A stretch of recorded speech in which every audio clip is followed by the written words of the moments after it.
Yo, let's talk a bit about the Hydroid rework.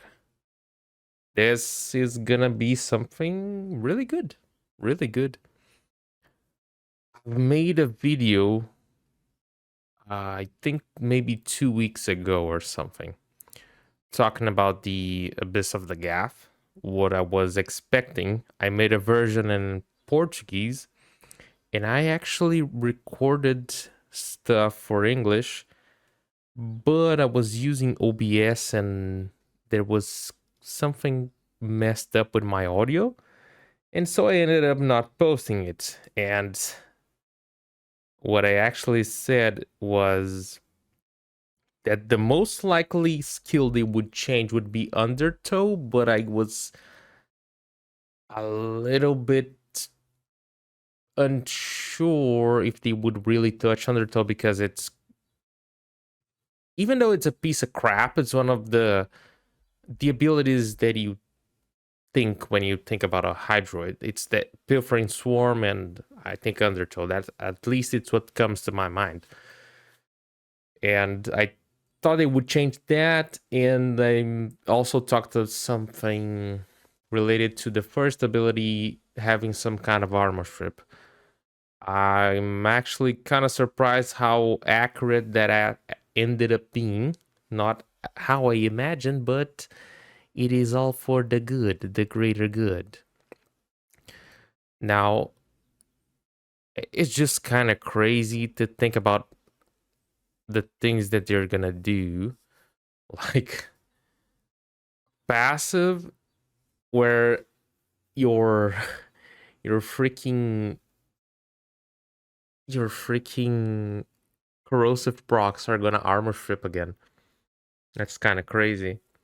I'm already thinking about how we'll be able to use corrosive projection and coaction drifts and stuff like that to make it more effective. How good can we make it be, how they will scale. That's going to be very interesting, especially that the first instance removes 50% of enemy armor. That is kind of crazy. With corrosive projection and coaction drift, I think we'll probably get 70% armor strip with one corrosive proc. That is really crazy. Yeah. The one thing, it's even looks good on paper. I mean, for a group setup to have on Hydroid, but Hydroid needs to damage the enemy, so that is something that still, I think people will find out ways to make it really good. Again, with the thing of corrosive projection and stuff, I think we might just see Hydroid armor stripping a good amount of enemies with that, and something like a Cedo with corrosive. I think that could be interesting. Moving the charge mechanics, that is good, both for the first ability and fourth ability. I don't think, or I can't remember if the other abilities had that. Tempest Barrage is gonna be good. No more Ragdoll, instead Stagger. Corroding Barrage, Viral Tempest. Now you cast your 4, which is gonna stop enemies instead of just slamming them on the ground. And then you can use your first ability to deal viral damage. So you armor strip, you hold enemies in place, and you deal viral damage. That's gonna be really good. Tidal Surge, now you can control it, as far as I could see, or there's just something going on. And you just pull enemies in to where your surge is gonna end. So it's really good and applies corrosive effects based on how long they were carried, which is also interesting. And now the augment is pretty much into the ability, to the base ability, which is always good. There's a lot of abilities in Warframe that they should, a lot of augments in Warframe that shouldn't be augments. They should just be part of the base ability because, yeah, the base ability, when the base ability is kind of trash, uh, one of the decent ways to fix it is to put the augment in already, and that's not as bad. Plunder, replacing Undertow. Yeah, I was trying to understand this a bit before. All enemies in range will have corrosive status effects remove their armor permanently. That is good. I think a yeah, Cedo might be just made for Hydroid.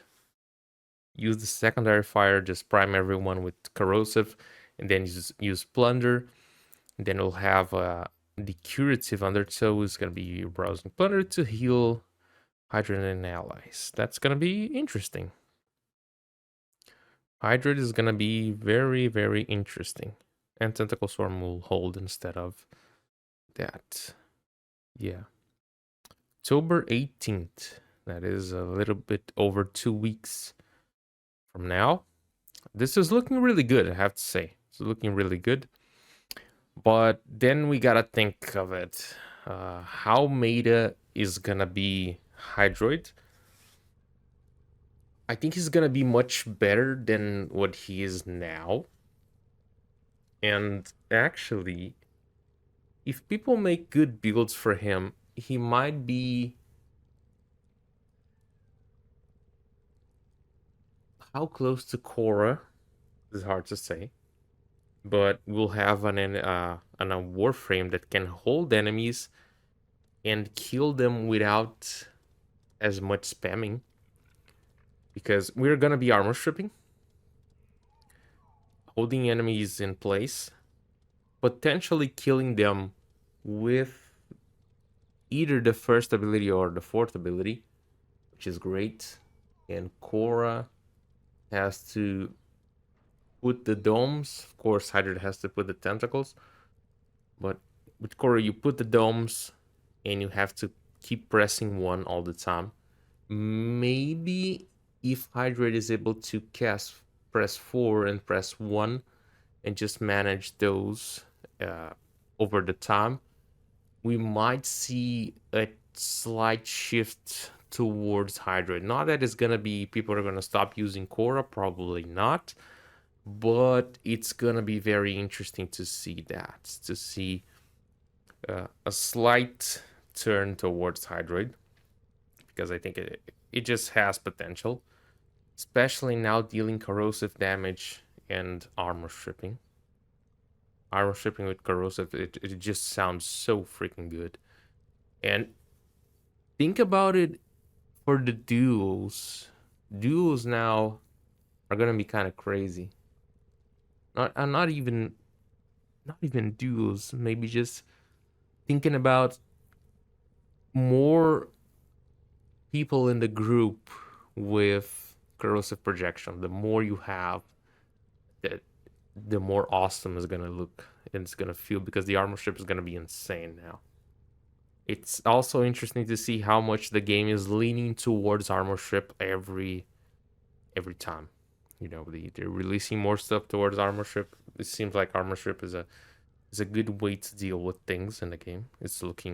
They're making it easier, so we're definitely going towards that. Now for the rest of the content, how is Hydroid gonna be? I saw an interesting build for him once, but really Undertow was just a piece of trash, so it wasn't even worth it. Yeah, you could helmet that off, but now the new passive is just, it changes things. But just how much? I think Hydroid is gonna be on a usage maybe close to Calervo. Outside of farming, it might be close to Calervo, or you know, it's gonna be a good general frame, but not. It's gonna be like a duck. It does a lot of things, but doesn't do anything too great. It doesn't It doesn't armor ship in the best of ways. The farming is gonna be okay. The defenses are gonna be okay too. You know, it's gonna be better than Oberon, but I think. But yeah, that's kind of about it. But it's gonna be good to have Hydroid being more viable than now. But we're gonna have to see. I think that he might just be really decent. I was gonna say good, but I think it's gonna be decent and not like crazy good or anything like that. But we'll have to see. Let me know what you think about the Hydroid changes, the upcoming Hydroid changes in the comments below. Leave it a like, subscribe, and peace.